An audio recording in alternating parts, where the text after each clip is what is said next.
Hello, my name is Miles Pewitt, and I'm here to help your vocabulary. How do you go about improving your vocabulary? Well, I suppose you could get a dictionary. I use Webster's Unabridged Dictionary and start with A and go all the way through Z. It's a little complicated because there's over 315,000 entries in that dictionary, so that doesn't seem very practical. An average college-educated person only knows about 20,000 words, maybe 40, depending on how you judge what a word actually is.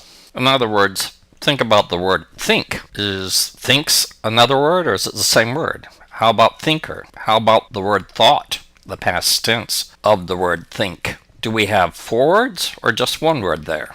Depending on how you evaluate it, there are hundreds of thousands, perhaps millions of words in English. Many of these words are technical, many are obsolete. Thus, you really don't want to use a dictionary to improve your vocabulary, not directly at least. It would just take too much work. One of my first issues I had in developing a vocabulary course is, how do I get a list? Well, that wasn't so easy. I started off with about 20 various lists. I got these from ACT vocabularies, SAT, GRE, GMAT. Those are common sources for sophisticated vocabulary because those tests utilize vocabulary in their testing process. I also utilized a variety of lists that are used on the internet. Doing this, I was able to narrow the list down to 17,490 words. Fortunately, a lot of those lists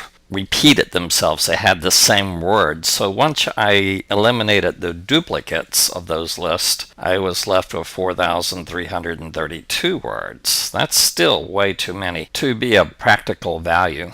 Words that were really just different forms of each other. There's technical names for that, but I won't go into that. It's not necessary. But I'll give you some examples. The word reticent and reticence. The word sated and satiate. The word tumult and tumultuous. If you know one of those forms, you probably know the other form. I don't have to give you the definition of actuate, actuated, and actuation in order for you to understand the word in the future. This brought my list down to a little under 2,500 words. Still a little bit too large to be manageable. At this point, I had to use my own judgment. I went through all of these words and I eliminated the ones I thought that most high school and college students would probably know just through the normal course of their daily lives. Words such as narration, terminate, detriment, succulent. Those are not really easy words, but I think most students know them. Most business people know those words. And you have to use your judgment at some point, so I used my judgment on eliminating those types of words. Of course, this only eliminated a few hundred of those words. I then eliminated words I thought were too technical in nature to be of really a lot of use to the average person who wants to develop their vocabulary. For example, I don't really think you need to know what ornithology is or entomology is. That's the study of birds and insects. I don't know if you really need to know what peculate means. That's to embezzle, or penology, the study of prisons. So I eliminated quite a few words, a few hundred technical words I just don't think are going to be useful to you unless, of course, you study birds, insects, and prisons. I still had too many words, so I eliminated the words I think were unfamiliar, but you might be able to figure out, especially if you saw them in context or on a test. For example, you may not know what querulous is, but you probably know it has something to do with quarrel. You may not know what prophetic is, but it probably has something to do with prophesize or prophet. You might not know what torturous is, but it sounds a little bit like torture, so you probably could figure those words out, so I eliminated those. I then eliminated words that have become in common parlance lately. I suppose 20, 30 years ago, none of us really understood the word surrogate because it wasn't that common. But now we use the word surrogate as in surrogate mother. You don't really hear the word prognosticate that much 20, 30 years ago. But now on sports programs and politics, you have all sorts of sports and political prognosticators.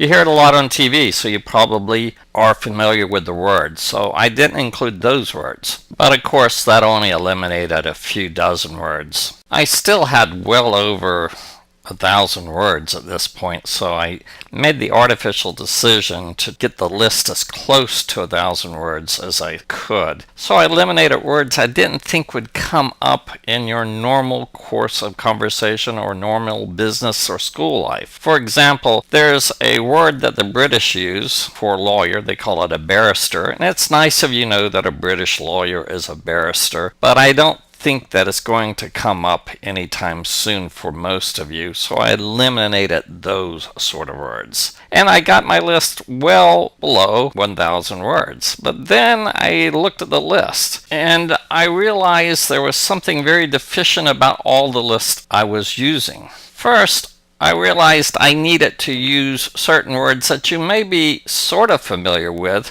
but these words were not included on other lists. For example, the word advocate is something most of you are familiar with, and for that reason, it wasn't on any list. So I put it on the list because it's an excellent way of remembering the prefix ad and the root voc. Second, I had to add a lot of words that aren't on typical vocabulary lists because they have bizarre or unusual secondary meanings in English. We all know what plastic is, but plastic has a lot of other more technical meanings than just a piece of material, like a plastic bottle. You can have plasticity of the brain. The word weather, of course, might involve knowing what the temperature is, but what does it mean to weather a political debate? They are used in odd ways, and I think that's important to develop your vocabulary. The third addition came from words that are in common usage that have either historical or cultural importance that you need to understand because these are used on standardized tests and you do hear them in business and in politics. For example, the word Philistine or niggardly. Those words are used a lot and you need to know exactly what they mean because if you don't, it can create all sorts of problems. Remember, words can be and often are used as weapons and they're open to misinterpretation, and if you're not really familiar exactly how to use a word correctly, you can find yourself in a lot of trouble. Thus, after starting off with more than 17,000 words and eliminating more than 16,000 of them and adding another 200, we were left with around 1,000 words. That's how we got the list. Just having a list is the first step. Knowing how to learn the words is the biggest and most important thing you'll have to do. It's important that you just don't know that this word means X. In other words, rote memory. Rote memory rarely can be maintained for a long period of time. You'll rapidly forget what the words mean, and you probably won't be able to use them in their true context. I've been teaching vocabulary for more than 30 years, and I've discovered one thing. If you remember a word because it has a history, it has a story, you'll be able to use the word and you'll never forget the word. And oddly enough, every word has a story. Every word has a history. Throughout this course, I'm going to start with a word, define what it means, talk about the origin of the word, see how it's related to other words, and learn the story, learn the history of that word. We'll use it in examples also. And with that, I think you'll be able to understand what the word means and how you can use it. And I don't think you're going to forget it as quickly as you would if you're just remembering it rotely, as many people do. We will have many units. Each unit will have 10 words, and we'll discuss that unit. You'll have time to pre-test yourself. You'll have about a 13-minute discussion of the words, and every 10 units we'll review the words and the prefixes and the roots. And the combination of that will keep those words in your mind until you're as old as I am. And I guarantee you, I am very old. Improving your vocabulary will certainly give you power and affluence in your future life. Philosophy, religion, and culture ensures us that knowing words gives you a tremendous edge over others. What was the Word shall become man.